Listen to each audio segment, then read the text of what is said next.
What's going on YouTube? Let's briefly get into the build before we go back into the gameplay.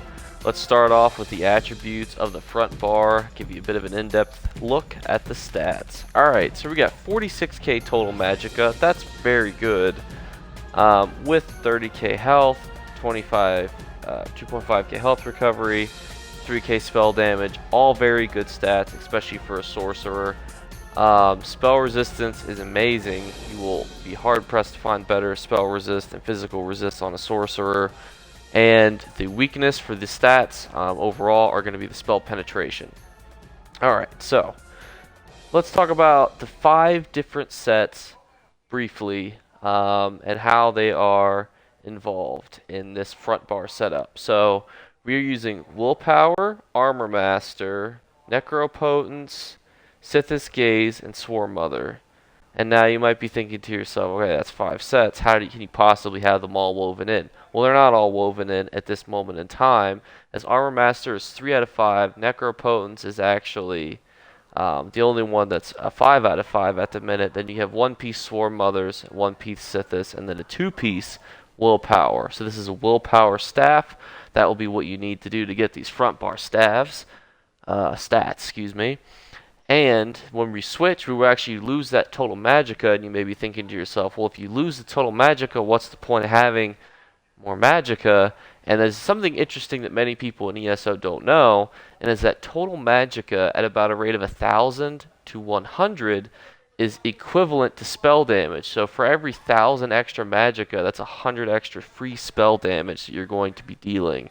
So your DPS is tied to your magicka and your spell damage stat. Same with stamina and weapon damage. So that's why I'm not worried about there being a drop in magicka. The numbers don't need to equal out. And let's take a brief look at the back bar before we look at the individual pieces. We actually gain a little bit of health. Before we'll obviously go over the individualized pieces. The only key difference is Armor Master obviously increases our total spell resist, and then when we use our actual proc for it, we will be gaining an extra 6,000 spell resist and physical resist, which will be absolutely insane. We've already got 31k health. This is going to be a very tanky, easy to use, very mobile, stat-wise build. Advanced stats, nothing too crazy going on here, except that, you know, increase your max health by 5%. Well, you haven't really slotted. That's from Armor Master. And then once that's actually procced, that will give us the bonus resistance. Sugar Skulls is going to be the food that we go with. Let's briefly go back into the actual individualized pieces, starting at the top. And that is our Inferno Staff of Willpower. Now, this is going to be sharpened with an Absorb Magicka enchantment. So sharpened because our physical and spell penetration is very weak on this build. We need more of it. That's how we got it. You could always go with Nirnhold if you especially want to do more of a ganking, if you want to kill players who are using less resistance. It's certainly an option. Personally don't recommend it. There we have our Restoration Staff of Armor Master as our back bar with a weapon enchant to increase damage. Now we actually go with Infused on this. There is an alternative. You could go with Defending. If you feel that you need more defense, you do have the ability to continue to use more of a defensive build. You could go Defending, go full offense, want that Infused, we want that weapon damage, enchant, proc on for as often as we can. And the reason why we use a Restoration Staff is you just hold the trigger and it hits. Very hard to dodge. Gets us that enchant proc. Very good. Sithis Gaze, not much. Magicka, enchant, divines. We'll talk about the pros and cons while we actually talk over the gameplay, but this is the stats that it gives us. Very good, very cool. Redo our Mundus Stones will be, our traits will be a little bit unique throughout. I'll explain it as we go, but we got some divines, and then we'll have some other ones too. Starting with Impen, obviously you always want that Impen. You're going to need a little bit of Impen resistance. We put that on our Jerkin, and then we put it on our shoulders as well. Still all Magicka enchants. This doesn't necessarily need to be set up exactly the way I do, just as long as You're 3 out of 5 when you're on your front bar for Armor Master, and then 5 out of 5 when you're on your back bar. We go with a Swarm Mother's Heavy to give us a little bit of extra health recovery, because I think that health recovery is really nice on a very mobile build. We'll go quickly over passives here in a bit. And that's going to be Impen. Then we get to our first well-fitted. You can't really block. You can bluff block, or you can slap on an Acidic Order ability if you wanted to try to do a little blocking. But we're going to be roll dodging a lot. So expect to roll dodge a lot and get good at it. Roll dodging is meta, in my opinion, for sorcerers anyway, because blocking is not helpful regardless. You're going to take too much damage. We'll talk a bit over gameplay in regards to what can be dodged, what can't be dodged. We'll get into that later. Another Impen piece, another well-fitted piece, and finally another Impen. Now it gets a little saucy. Now we've got a spell damage enchant with Infused. We only have one of these, as the next one is health recovery, and it's Arcane, so that gives us total magicka. And then we've got spell damage and total magicka. So that gives us our total stats. This can definitely be tweaked to your play style. As I'm a Breton, if you were, for example, a High Elf, you could easily swap this to just Arcane pieces and then maybe 2 Magicka recovery pieces instead. It's certainly up to you. I'm just doing what felt best for me. And over the gameplay, I'll talk about different substitutions and different things you can do. So skill-wise, let's talk about the individual skills that we have up here. And you'll see it over the gameplay. So our X attack, that's going to be our stun. We do have 2 stuns, 1 on each bar. Twilight Matriarch, procs Necropotence, Crystal Frags, you're going to use that as it goes. And then Mage's Fury, that's our execution. Haunting Curse, we use that to put a dot on people. The way that it procs usually catches people off guard, and it can do oogles amounts of damage. I love it. Energy Overload is a quick way to do very good high damage and restore a lot of your magicka at the same time. I mean, you can see that each lightning shock will do 10k damage to me up to 28 meters away, which is absolutely insane. And it counts towards the passives in the sorcerers, which gives you more damage by 2% for every sorcerer ability you have, as opposed to using something like Meteor, which is also good, but has some drawbacks. We'll talk about that over gameplay. Alright, and this is the mobility bar. So obviously our X, gives us the mobility, increases our physical and spell resistance even further, and makes us run at a 30% increase, which is absolutely incredible. We need to have that on both bars. Great heal. This is always good too. Converts magicka instantly. And health, which you're mostly going to be doing it to restore magicka. This is going to proc our actual armor master piece. And then this is Streak. This is what keeps us mobile. And now, I've been experimenting between Dawnbreaker and Meteor, and they both have pros and cons.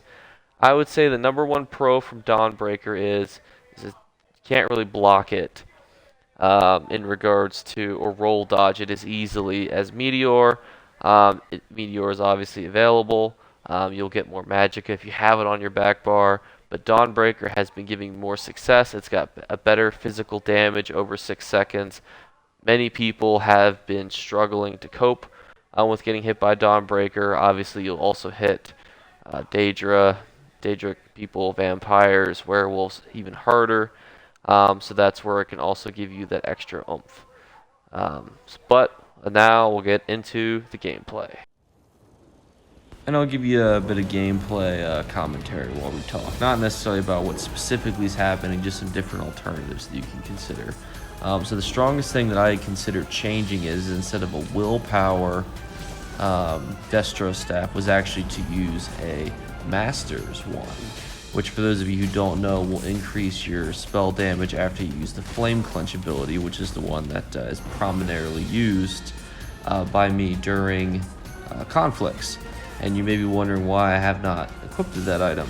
Well, the answer is interesting, and that is if you consider the fact that I don't usually start with a stun. I've usually probably used 4 or 5 attacks afterwards. I'm not going to be gaining spell damage until afterwards. And You cannot stun someone multiple times in a small period of time, small window. And the spell damage increase, if you consider that, it's about 300 to 500 depending on how upgraded it is. I think it's around 353 on average. Consider that you're getting about 157 spell damage by having more magicka in your willpower Inferno Staff, which is why I consider the Inferno Staff personally as a preference. But if you would like to go that route, I certainly encourage you to. I've tried a million different sets, and some of them may be more beneficial to you. For example, if you do not want to use the light armor passive and active abilities like I'm using, you can easily, and you don't want your armor to have to be procced. I know that I get a 5% increase, but I have to actually use the light armor skill to get that extra resist as well. You could go with Allocation as a separate set instead.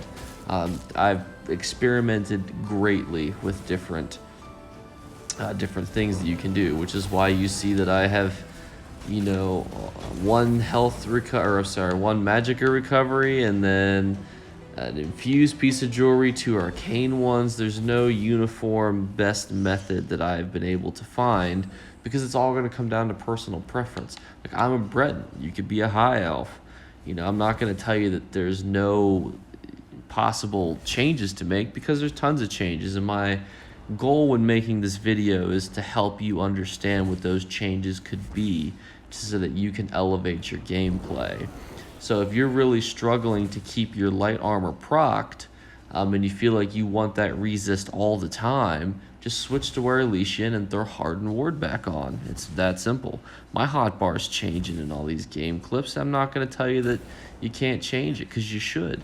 At the end of the day, it's all personal preference to you. The stats are great. What you do with those stats is up to you. What you tweak, what you change, all up to you. If you're noticing that your pet's dying constantly, you could switch Necropotence out for Crafty Alfiq. It's that simple. There's no, you know, it's not like there's not changes that you can make as the player. And if you want to leave a comment below on what you're struggling with and what you're considering, I'll do my best to respond and give you my feedback, because I have a full set of boxes, those 260 set boxes, filled with armor that have been used just on this sorcerer account. So there's plenty of tweaks and changes that you could do, including if you wanted a Black Rose restoration staff on your black bar, and then you wanted to swap out Armor Master for something else, or switch it to a more of a 5/5 setup with Crafty Alfiq.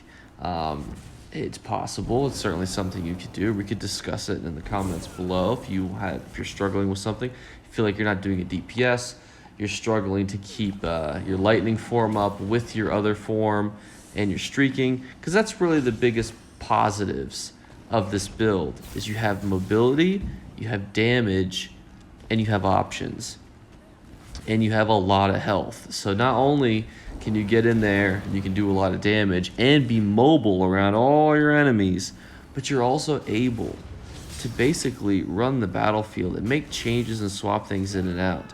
And I want you guys to feel comfortable doing that when you watch this video and you discuss this with me, because I feel as though people who follow a strict set of set guides don't understand why things exist the way that they are, and they don't understand the changes that can be made. Because, you know, it's like you're buying a car, but you have no idea how to change anything on that car or fix the car.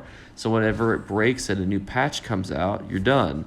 And I don't want that. I don't want that for you guys. So that's why we're gonna have a discussion in the comments below. I'm also going to post in the comments the champion point allocation, because it's too complicated to do depending on how many champion points you have to overdo it in the video. So I'll put that in the comments below. But other than that one, we'll have a discussion. We'll talk about the build. Let me know what your thoughts are. Other than that, I hope you enjoy it. Let me know.